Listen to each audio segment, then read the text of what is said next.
Well, I figured that today would be a great day to talk about Jesus in the storm. Because after the last 4 days of nonstop Noah-like rain, we can probably relate to the story that we're going to be studying today in Matthew chapter 14. And God's sense of humor, and I really do believe God sometimes is funny, all right? I really do. But in His sovereignty and in His sense of humor, today we are exactly where we left off last week, and we didn't even know we'd be getting what we got the last few days, but literally our passage today is from Matthew chapter 14, starting in verse 22, through the end of the chapter, and today we're going to be looking at Jesus in the storm, all right? And we're going to be talking about today how to stay close with Jesus when life feels uncertain. I know, because I've lived long enough, and I know y'all, and I pastored y'all, and I love you with my whole heart. I know that life sometimes feels like a storm. Even this past year, there are many of you who could probably say, yeah, like I've been through some stuff. You know what it's like. You know what it's like to feel like, in some ways, not dissimilar to the way it felt with the craziness of the literal storms that we've been in the last few days, where you look outside and you're like, dang, it suddenly got real dark. Anybody have that moment in the last few days? Like, should I be worried right now? It looks green, right? Or the sirens start going off and the wind starts blowing and it just feels there's a little bit of unease in us. Emma Grace, every time the tornado siren goes off, and we run. She's the most safe in our house. We run to underneath our stairs. We've got a little bathroom, and we run and we hang out there. And but there are times in life that what it really does, more than just like what we went through with the rain. Like, it just feels like we go through circumstances and alarm bells are going off and sirens are going off, and we look outside in the circumstances of life, and it just feels dark and it feels troubling and it feels scary. And we may end up with kind of some of those feelings on the inside of panic, of anxiety, when life feels like a storm. This morning, we're going to talk about Jesus in the storm, or we'll look at it from the story, but I really want you to look at it not just from what the disciples experienced with the rainstorm, but I want you to think about it through the lens of the storms that you have experienced in your life. Because it is a human experience. You are just like every person sitting around you this morning in this way, that we have all had moments that feel chaotic. We have all had moments that feel disorienting. We have all had moments that feel frightening. And perhaps for you, you're even in a season right now that you would describe as this kind of season. Maybe it's getting news of something. Maybe it's experiencing a loss of some kind. Maybe it's going through an upheaval at work, or just getting a new Cerner system for you hospitalists, going through a technological change like I've been hearing in my CG some in the last few months. Perhaps it's receiving a diagnosis yourself or someone that you love. Maybe it's getting that phone call, or just in the middle of some relational crisis, some circumstantial crisis. Like, we all have had those moments. And storms don't always look like disasters. Sometimes they're just quiet. Sometimes they're internal. Sometimes they're the kind of storms that if somebody looked at you, maybe even a storm you're going through right now on the inside, somebody might look at you and go, oh, she's great. Oh, he's fine. But you know on the inside you're not. You know what you're wrestling with. You know what you're battling. You know what you're facing. And it feels in ways, maybe it doesn't look like a disaster on the inside, but you feel like a disaster on the inside. Just your anxiety, just your confusion, just the grief that you continue to experience, the loneliness or the heartache. I want you to lean in this morning, because as we talk about Jesus in the storm, I want for you for just a moment to think about not just the storms you've experienced in the past, but what storms you might be in right now. Because it's not coincidence that you're here. It's not coincidence that we're just come through the last 4 days of physical storms that we had to set up this morning to think about how Jesus meets us in the storm. Because if you're not honest about this, again, this series is about bringing the real me to the real Jesus. But what would it look like for you to be the real you right now? Maybe it's financial. Maybe it's relational. Maybe it's related to your school or to your job. Maybe it's something going on just on the inside, some battle, some stress, some pain. What are the specific swirling storms that you find yourself in right now, emotionally, spiritually, relationally? Could you be honest about that? Even before we start this morning, could you just be honest and say, Jesus, like, this is where I am? The profound thing we're going to be looking at today, and I'll lean into it as I continue to teach this morning, but as we open Matthew 14, what we realize is Jesus may not remove the storm immediately, but he does something even more powerful. He comes into it. And so this morning, I really want for you to experience, not just to listen to a cool sermon or a passage taught, but for you to have a heart to say, Jesus, I want to experience you. This morning, Jesus in the storm, staying close when life feels uncertain. Our main point this morning, if you got something to write with, and I would encourage you to, is this: Jesus meets us in life's storms, invites us to step out in faith, and proves himself faithful even when we falter. All right? Can y'all read this with me? Jesus meets us in life's storms, invites us to step out in faith, and proves himself faithful even when we falter. Now, we're going to look at 5 points this morning. They're going to be on the screen here. We're going to go through one at a time. Please don't try to write them all down right now, but we're going to talk about how Jesus sees us in the storm, how he comes to us with presence and power, how he invites us to step out in faith, how he holds us when we falter, and how his work in our storm leads us to worship. But without further ado, Matthew chapter 14, starting in verse 22, I read from the ESV, and I start in verse 22. If you don't have your Bible, feel free to read along here on the screen. The Word of God says this: Immediately, he made the disciples get into the boat and go before him to the other side, while he dismissed the crowds. And after he had dismissed the crowds, he went up on the mountain by himself to pray. Now, when evening came, he was there alone, but the boat by this time was a long way from the land. It was beaten by the waves, for the winds was set against them. And in the fourth watch of the night, he came to them, walking on the sea. But when the disciples saw him walking on the sea, they were terrified. And they said, "It is a ghost." And they cried out in fear. But immediately Jesus spoke to them, saying, "Take heart, it is I. Do not be afraid." Well, Peter answered him, "Lord, if it is you, command me to come to you on the water." And he said, "Come." So Peter got out of the boat and walked on the water and came to Jesus. But when he saw the wind, he was afraid. And beginning to sink, he cried out, "Lord, save me!" And Jesus immediately reached out his hand and took hold of him, saying to him, "Oh, you of little faith, why did you doubt?" And when they got into the boat, the wind ceased. And those in the boat worshiped him, saying, "Truly, you are the Son of God."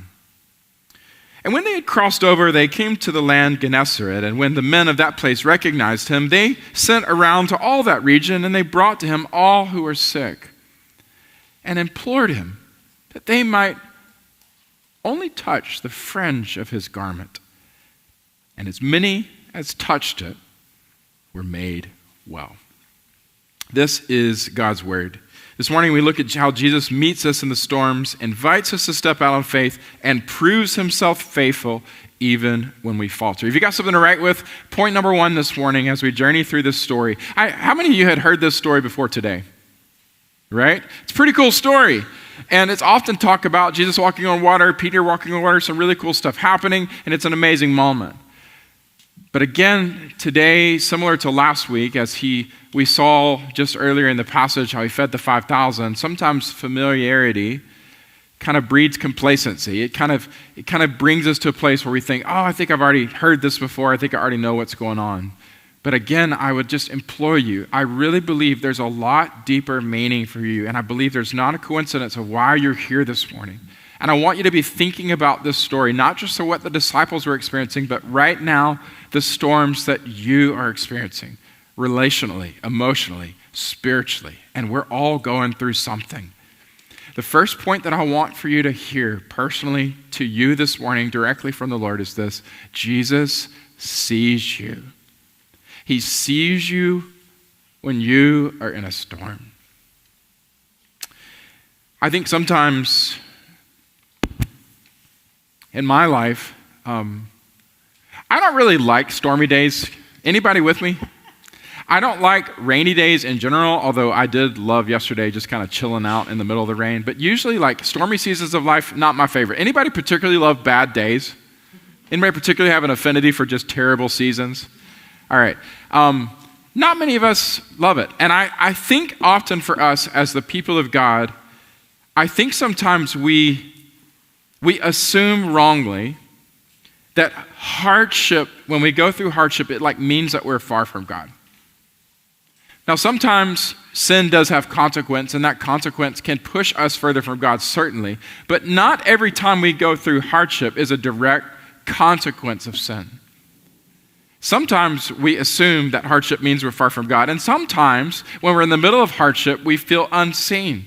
Similar to what we talked about last week, we feel unseen, particularly when we're in a place of anxiety or in a place of great fear, in a place of loss or a place of waiting. Sometimes we just wonder, Jesus, like, where are you? And others of us, because of a little bit of Pharisee in us that's still kind of being sanctified, sometimes we feel like when we're really obedient to Jesus, that obedience is like deserving of him keeping us out of hard times. Anybody ever fallen into that trap before? Like, but Jesus, I have been faithful. Like, why am I going through this? Because sometimes we think that our obedience to him actually should keep us from difficulty rather than bring it. And that's why this story is so important, because in chapter 14, verse 22, it says, as soon as he fed the 5,000, it says, immediately he made the disciples to get into the boat. In other words, this is Jesus' instructions. He said, guys, here's what I need you to do. I need a little bit of space. Remember, he's just heard the news of John the Baptist. He got immediately greeted by all the crowds. He is not yet grieved. He's telling the guys after the crowds are dismissed, he says, guys, I just need a little bit of space. Could you just get in the boat and I just meet you on the other side? And he just sends them off.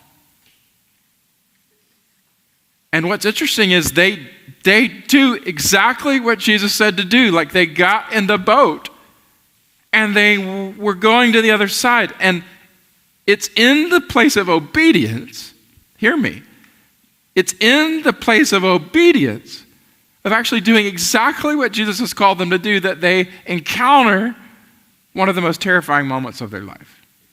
Obedience does not exempt us from storms. And it's not just that it does not exempt us from storms, but y'all, sometimes following Jesus is the very thing that leads us into some storms. Sometimes following Jesus leads us into moments of difficulty. The storm is not about disobedience. It's not about a lack of faith. It's about life in a very broken world. And that is part of what Jesus is helping his disciples to navigate, is what does life look like in a broken world, even when, and especially when, we are trusting Jesus and we are seeking to follow him. Even when we don't see Jesus. And this is what's so interesting, right? There are moments when we're in the middle of a storm and it's like, Jesus, where are you? Have you ever had, let's just be honest this morning, right? Have you ever had a moment like that? We're like in the middle of some great swell that comes up in your life, and you literally like, Jesus, I cannot see you. I don't know where you are. I remember from one of my earliest, most terrifying moments as a child in my family. Soon after I placed my faith in Jesus, I remember where I was. I remember feeling all alone. I remember feeling scared to death. I remember wondering, who is it that even sees me, who knows where I am? And I remember having placed faith in Jesus, and I was literally like, Jesus, where are you? Even to this most recent season, having had moments where everything feels torn apart, and you're just wondering, like, why is this happening, and why do I feel so alone right now? Anybody ever been there? Jesus had sent his disciples on their own. Where's Jesus? Look back at your scripture. What does it say he's doing? He's up on the mountain praying. He's literally like not even with them physically. He went up on the mountain by himself to pray. Evening came, he's there alone. And as he's there alone, they're out in the middle of the sea, storms swirling around him. But here's the encouragement that I want to give you. Even when we don't see Jesus, we are never out of his sight. Our great hope and confidence as the people of God is not that we see Jesus clearly enough, but that he is always seeing us clearly. He is committed to never letting us out of his sight. If you go to the companion gospel account of this over in Mark chapter 6, verse 48, what you notice is Mark records something that Matthew doesn't about his own understanding and experience of this. He says, and Jesus saw that they were making headway painfully, for the wind was against them. In the middle of what was going on, it wasn't that they might have felt like, Jesus, where are you? Why did you sneak and send us out here to drown in the middle of this boat, and you are over there on the mountain praying? Like, Jesus, where are you? I can't see you. Mark says, oh, but he saw us. He did see us. Don't interpret God's silence as God's absence. Okay? Do not, in seasons of darkness, and some of y'all are in them right now, and you wonder, where is Jesus? Does he see me? Why am I not hearing his voice? Do not interpret his silence as absence. Why? Because in the silence, Jesus is praying. In the silence, Jesus is watching.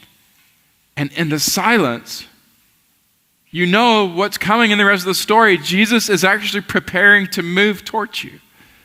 Don't interpret silence as absence. And I would just say this morning, it's so important for you to evaluate, are you assuming that Jesus has forgotten you because things are hard? There's some of you in the middle of the swirl right now, and you may have the temptation to wonder, have you been forgotten?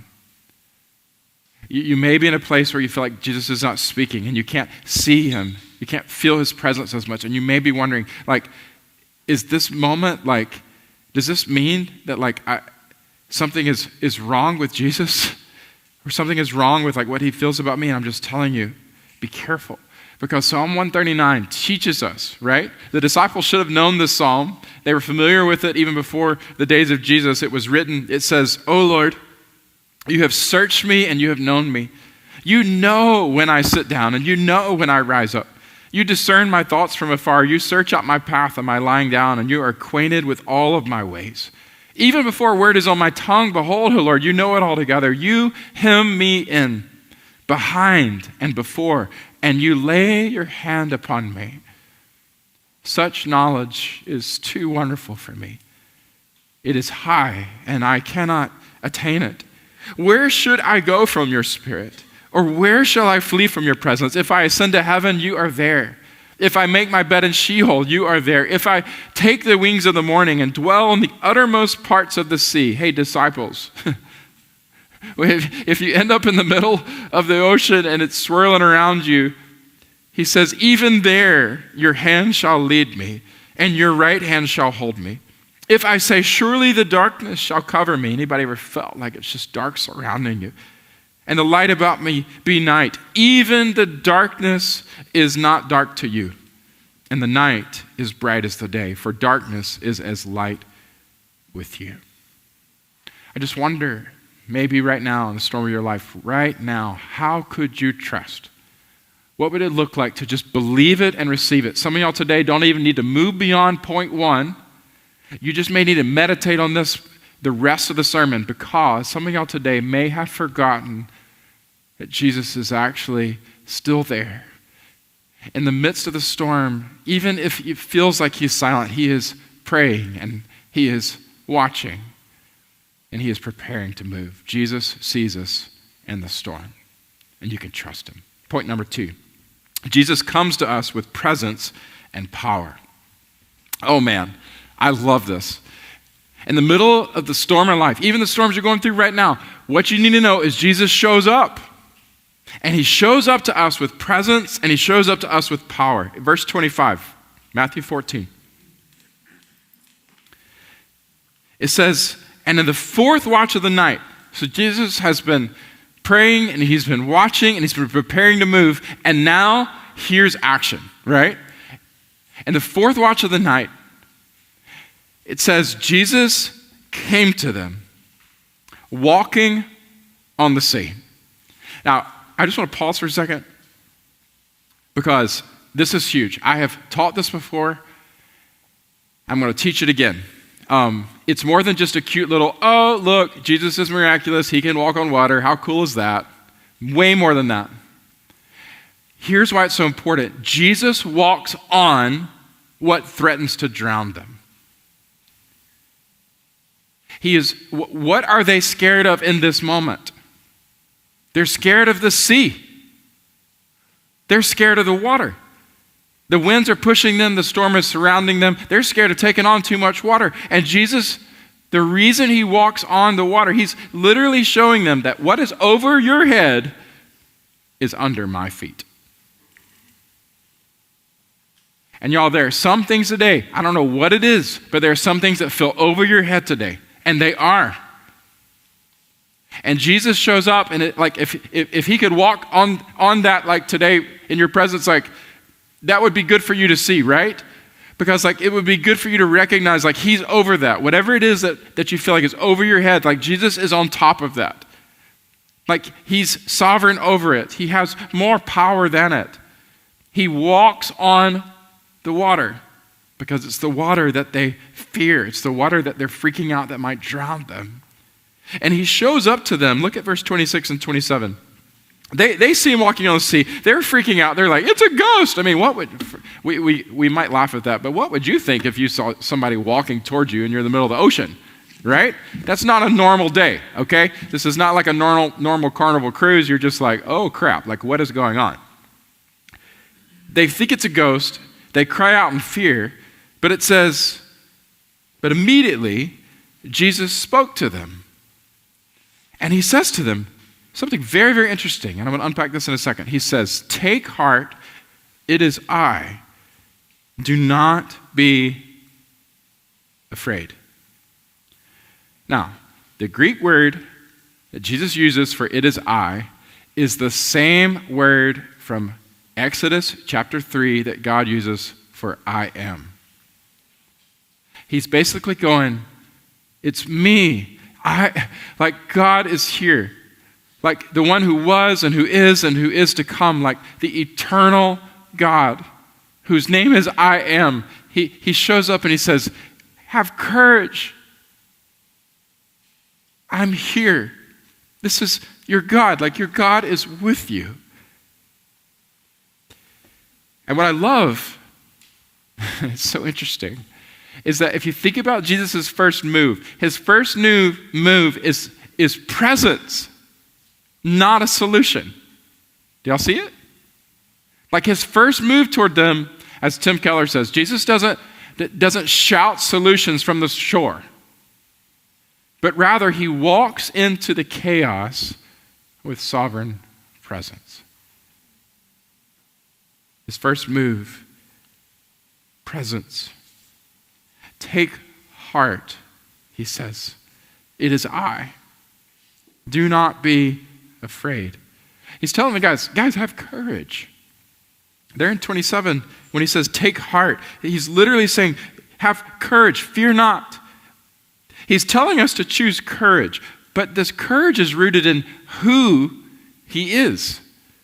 It's rooted in the fact that he's with them. It reminds me of Isaiah chapter 43, verses 1 and 2.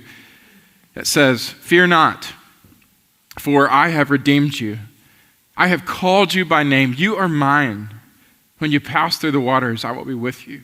And through the rivers, they shall not overwhelm you. When you walk through fire, you shall not be burned, and the flame shall not consume you. Courage. Courage in who is with you. Something I've taught frequently in this church, I've used this phrase again and again and again, hopefully eventually it sticks, is that peace is not the absence of trouble, but the presence of God. Peace is not the absence of trouble, but the presence of God. Someone once said, and the quote is unknown, sometimes Jesus calms the storm. Sometimes he lets the storm rage and he calms his child. This week, I told you Emma Grace freaks out with the tornado sirens. You can immediately, she's running downstairs, right? To the point that literally the other night, y'all, I was in the middle of a deep sleep. Y'all know what I'm talking about? Have you ever been awoken in the middle of the night by someone touching you in the middle of a deep sleep? And you literally forget where you are, who it is that could be touching you, and you just react? Well, literally, I felt this hair. I was like in a deep sleep. I felt hair coming from my right side. We have a dog. His name is Darcy. He's the cutest dog ever, according to us. And he doesn't normally jump on me in the middle of the night, but I was thinking that he was like jumping up on me. So I literally pushed hard. I shoved hard right in the middle of my sleep. Whoop-ah! And whatever it was on the floor. And I hear, Daddy? And I'm like, oh no, I'm so sorry, Emma Grace. I'm so sorry, baby. And immediately when I saw it was her and why she was there, and I heard the siren and I realized why she's there, I just said, come here, sweet girl. And I knew exactly what she wanted. What she wanted was to be tucked into the kind of armpit right here. She wanted me to literally squeeze her. This is Emma Grace. She wanted me to squeeze her, cover her with as much of my body as I possibly can, and to hold her until the siren stopped. She feels safe knowing that I'm near. To the point that 2 nights ago, when there was no danger of a tornado Friday night, even putting her to bed, she says, Daddy, will you please, please, please squeeze me all night? And I said, why, baby? She says, I just don't want to be scared of the sirens. And for her, the storm is raging. But even in the middle of the storm raging, the presence of a father, me, can calm her, my child. Because peace for her is not just the absence of the sirens or the trouble, but peace for her is my presence. Even when I shove her hard right. All right? God is so much of a better father than us, and he never shoves hard right. He never slumbers, he never sleeps, he never mistakes the sound of your running down the steps when you're in trouble. He always knows when you're in the middle of a storm, and he knows what you need first, friend, is not a solution. What you need first is his presence with you. You need first to just be comforted knowing that your God, the one who was and is to come, he's here. And I just want to ask you, in the middle of your storm, do you want instant change to your circumstance more than you want ongoing presence of God? And I would just encourage you, of course, Jesus knows your circumstance, and he never likes it when we're in so much trouble and these situations that are just so difficult. Of course, later in the story, we're going to hear about how he brings change to the circumstance. But here's what I'm asking first. Before you go, oh God, would you please change my circumstance? Would you just say, oh God, would you please give me peace and trust knowing that you are near? Would you just let me burrow up And would you wrap yourself around me? And would you just allow me to rest because you and your presence are enough? Jesus comes to us with presence and with power. Number 3, Jesus invites us to step out in faith. Number 3, Jesus invites us to step out in faith. What's so interesting here as we continue in the story, what we see is that actually after they were kind of freaked out, Peter kind of initiates this whole faith encounter, but Jesus actually affirms it. So sometimes in the middle of the storm, we go, Jesus, like, are you here? If you're here, then, and we initiate, but Jesus actually welcomes us as we're wanting to trust him. And he says, verse 28, Peter answered him, Lord, if it is you, command me to come to you in the water. He's saying, Jesus, if this is you, like, I just want to be closer to you. And he said, come. So Peter gets out of the boat and he walks on water and he came to Jesus. Now, what's interesting is faith is not the absence of fear. I mean, Peter's still freaking out, the storm's still raging, but it's a willingness in the middle of the things we're afraid of. Sometimes when we say we're not afraid, we're just denying our humanity, we're denying our emotions, and that is not helpful from a therapeutic point of view. Identifying that you're afraid is a good thing. You know the Bible says not to be afraid, but how many times have we been afraid, right?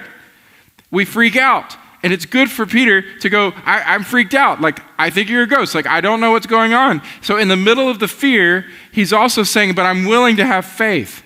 That is good.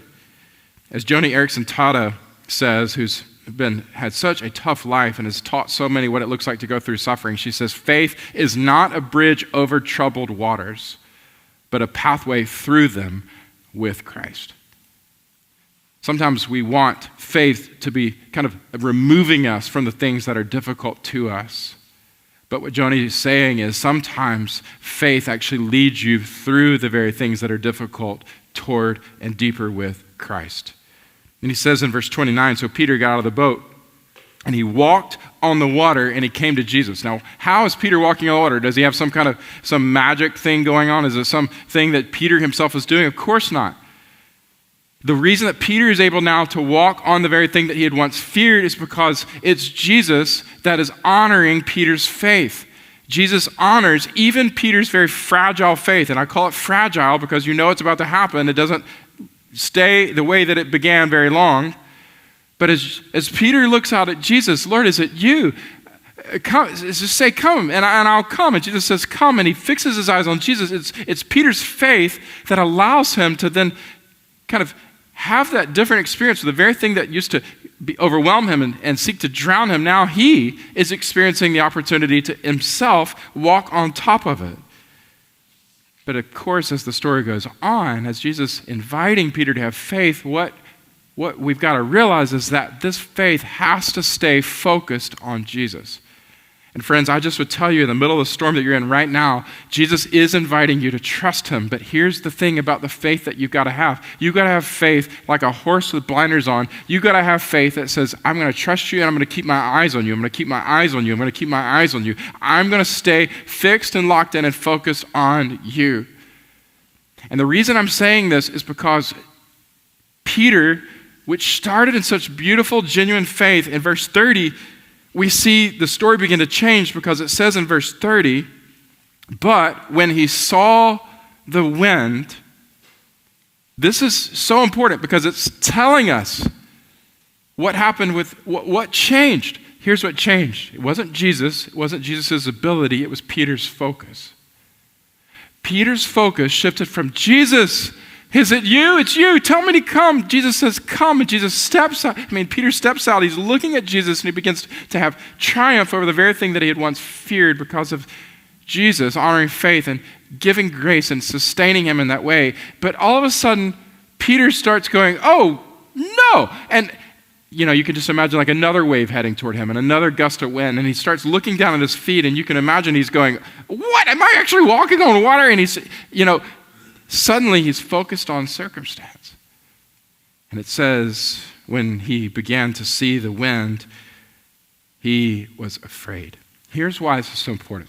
Why you got to stay focused on Jesus. It's because It's not the strength of your faith that counts. It's the object of your faith. Do you see?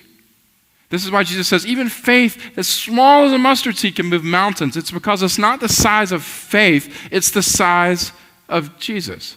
It's not what your faith can do, it's what Jesus can do. Faith is like a accelerator on your car, right? The little pedal that you push down a little bit more and then the car goes faster. That little thing is not actually the key to how your car goes. Y'all know that, right? It's actually the engine in your car that makes the car go.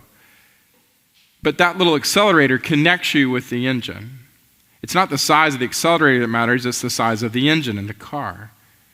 And so it's critical for us to understand it's not the size of our faith, it's the size of Jesus. And that's why we've got to stay focused on Jesus. Like Hebrews 12 says, keep your eyes on Jesus. Look to Jesus, the author and the perfecter of our faith. Look to him. Look to him. Look to him. This past season, like I can just attest in so many little things and in bigger things. Sometimes it's a single day. Sometimes it's felt like weeks on end of just where it feels like things are swirling and things feel dark and they feel scary and it feels like where are you, Jesus? And what are you doing? And is this really you calling me? Like Jesus just has invited me again and again and again. Just trust me. Trust me. Keep your eyes on me. Let your emotions, let your decisions, let your life direction not be based on what circumstances are swirling around you. Let them be based on me who's standing before you. Do you trust me? Do you trust that I am who I say I am? Do you trust that I can do what I say I can do? Do you trust my word? Do you trust my ways? Just trust me. Keep your eyes focused on me. Jesus invites us to step out in faith. And I just wonder today, in the midst of your storm, is there a step of faith that you are being called to make? Or are you avoiding it? There are some things, there are some folks I really believe who are here today. You are in the boat and Jesus is inviting you out of the boat. You're in a place of fearing what could drown you, of fearing what could be over your head. And it could go over your head, but you're being invited today to step out of a place of fear. And you go, wait, but how? Because like the circumstances, like you don't understand, but I do understand. Jesus understands. It's not about your ability, it's about his. And he's just asking you to focus on him and to trust him and to step out believing that he is able. And I just wonder, maybe, perhaps, there's some of us who are avoiding it when we need to be moving into it. And I think some of it is because of our focus. So I would just ask a second question, like, where is your focus?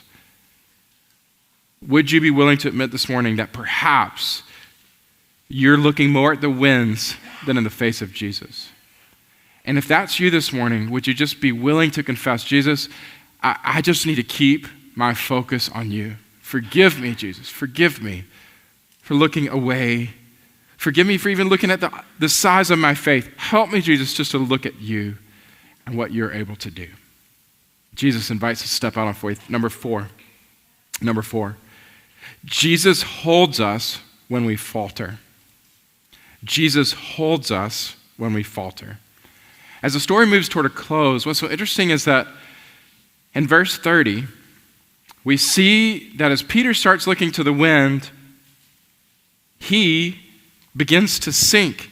It says, but when he saw the wind, he was afraid, and beginning to sink, he cried out, Lord, save me. Now, I just want to encourage you, okay? Peter was a bumbling mess. You are not more of a bumbling mess than Peter. I promise you that, all right? But what I love about Peter is he makes so many mistakes, but when he makes mistakes, he's quick to cry out for help, okay? Some of us need to just hear the encouragement that when you make a mistake, when you lose your focus, when you begin to sink again, just don't be stubborn, please. Like, please don't be stubborn. Don't be the one who's like, just feeling ashamed and running and hiding and never admitting like that you were wrong. Just be willing to say, Jesus, help. Be quick to cry out to Jesus, because here's why. When he cried out to Jesus, it says here that immediately, Jesus immediately, I love this word. It's like you can't get any quicker. Like Jesus hears Peter crying out to save him, and Jesus immediately, right then and there, reaches out his hand and he took hold of him. So Peter cries out, Jesus reaches out. And I'm telling you, when you cry out, Jesus reaches out. His grace, I promise you this, his grace is faster than your fear. You may experience like a very little faith, but let me just tell you, our faith may be little, but his grip on us is stronger. Praise God.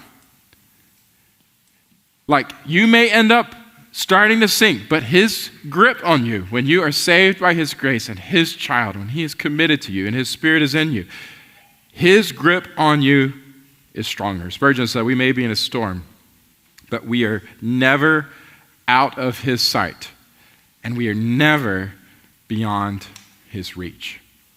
I am so thankful that we are never beyond the reach of our very capable Savior.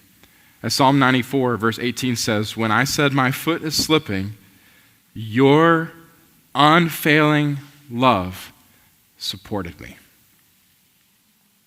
When your foot slips, friend, his unfailing love immediately is right there to support you.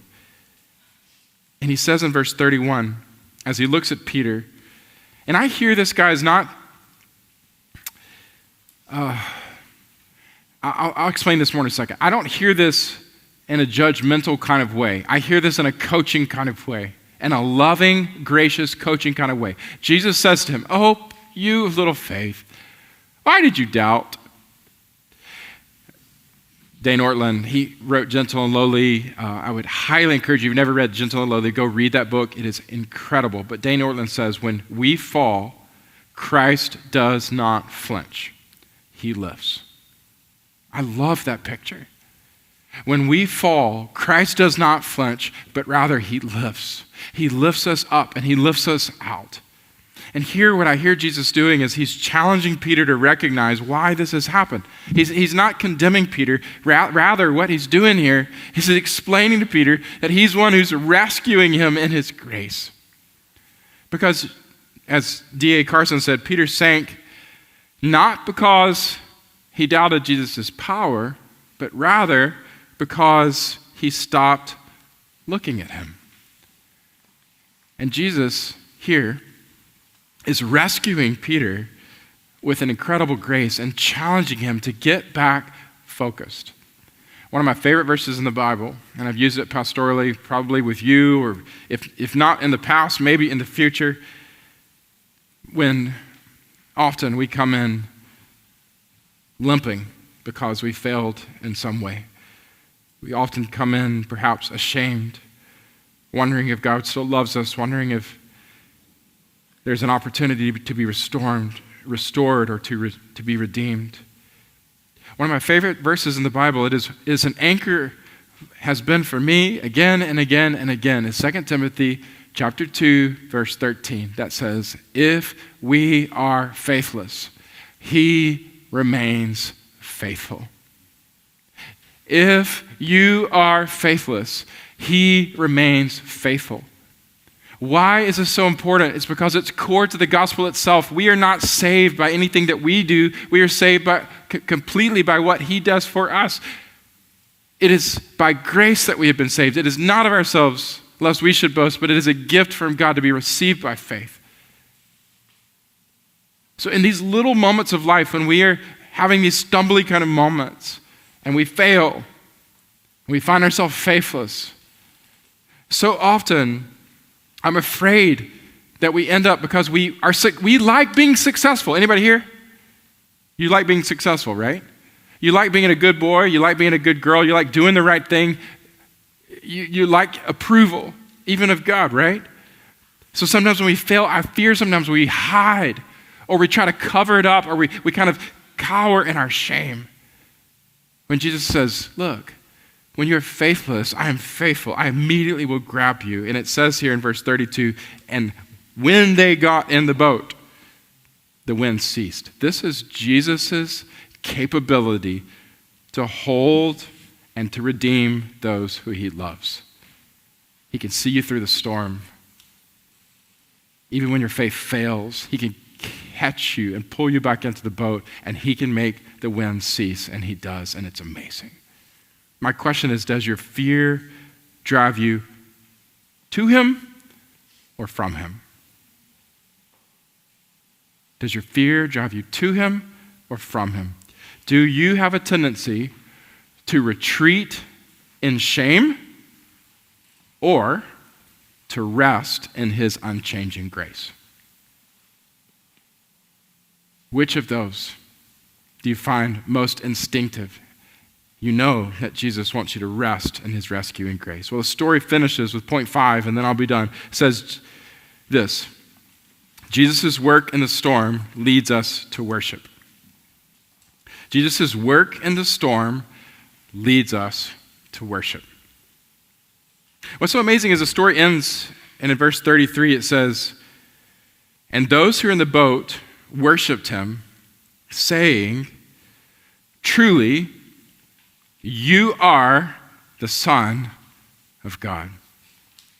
What I love about this, again, there's these little things that sometimes we miss, and that's the joy that I have of being able to pastor and to teach you through these things. This is actually the first time in Matthew that they actually worship Jesus as the Son of God. And I just find it really interesting. It's the first time that it says that they are like actually naming this of him and actually falling down before him and worshiping him because he is the Son of God.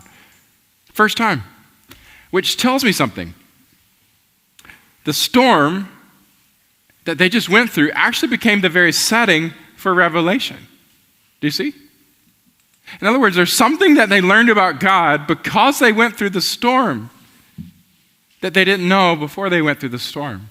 The storm has just increased. It's just enhanced. It's just moved them a little closer toward their understanding of who God really is. Matt Chandler says, the storm may reveal what comfort never could. The storm may reveal what comfort never could. And I don't know about you, but I know in my life, most of the really deep things that I have learned about the God have happened in some of the hardest and most painful moments that I have been through. Would you say the same?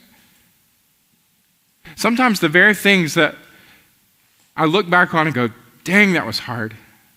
The things that I've worked through in counseling, the things that I still carry a lump from, even to this day, it's in those moments and it's in those seasons that through those very painful things that I wish to never have gone through, nor to ever go through again. But it's been in those places that I have learned to trust God more deeply.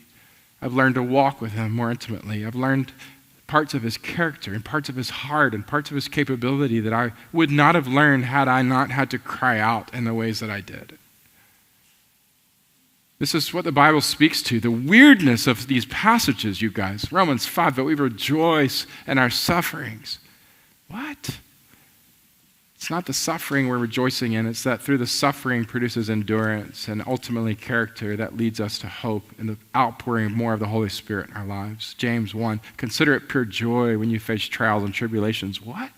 It's not the trials and the tribulations. It's the opportunity through them to learn to trust God more. And here's what I know about myself. You can sign on to this if you'd like, but sometimes I would rather avoid storms than experience God in them. Can I get a witness?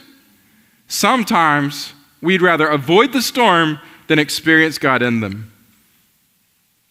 But I also know that if I spend my life trying to avoid storms and I don't look for God in the midst of them, sometimes I'll miss growth. Sometimes I'll miss the growth because I'm seeking comfort more than communion. I'll miss the opportunity that they had in the boat that day as they said, truly, truly, you are the Son of God. Worship is a natural response. This is natural. It's natural for them to worship. Why? Because That's what you do when you experience rescue, when you experience revelation. You fall on your face and you go, God, I just want to tell you you're so good. I just want to tell you you're so faithful. I just want to tell you thank you for holding me. Thank you for seeing me through. I just want to tell you thank you for being my companion. Thank you for being my healer. Thank you for being my grace giver. Thank you, God. And we just begin to name all the reasons that we can say thank you to God because he's seen us through the hardest of times. That's what happens. That's what worship is. And Lecrae, the great theologian, a.k.a. rapper, he says this about this passage. Worship is born in the boat, not just the sanctuary. And friends, if you really want to grow in worship, you got to do more than just come to church on Sundays and act like everything's okay. You got to learn to go through the really sucky parts of life with your focus fixed on Jesus. You got to go through the brokenness of this world and the moaning and the groaning of creation that affects all of us. We've got to learn to go through the storms in the boat and yet in the midst of it say, Jesus, you're here and it's enough. Jesus, I'm focused on you and therefore I have faith. I'm not going to fear. Jesus, I fail and I'm a mess, but I know you're a redeemer and a rescuer. Jesus, I'm going to continue to trust that this storm is one day going to end, whether it's here in my life or when you come again. It's that cultivates worship. Worship is born in the boat, not just the sanctuary. And so I ask in closing, how have your past storms grown your intimacy and worship of Jesus? I guarantee you today you got a witness. And part of what you got to do is you got to go back and remember, how have you in the past experienced tough spots in life bringing you closer to Jesus? I bet you have a witness, don't you? Now the question is, what about the current one? How could the current one be maybe in the same position to actually be used by God to bring you closer to Jesus? And are you willing to let him? Jesus and the storm. Staying close when life feels uncertain. Well, I got to tell you, as I close here, this passage is about more than just what happened 2,000 years ago in a boat in the middle of a rainstorm. Jesus is still stepping into storms, and he's still calling us to step out, and he's still reaching for our hand, and he's still turning chaos into worship. I'm here to tell you this morning, you don't need perfect faith. You just need eyes to look to him, the one who's already walking towards you. So I ask, what storm are you in? What would it look like for you to trust him more? And where today is he saying to you with his eyes fixed upon you in great love?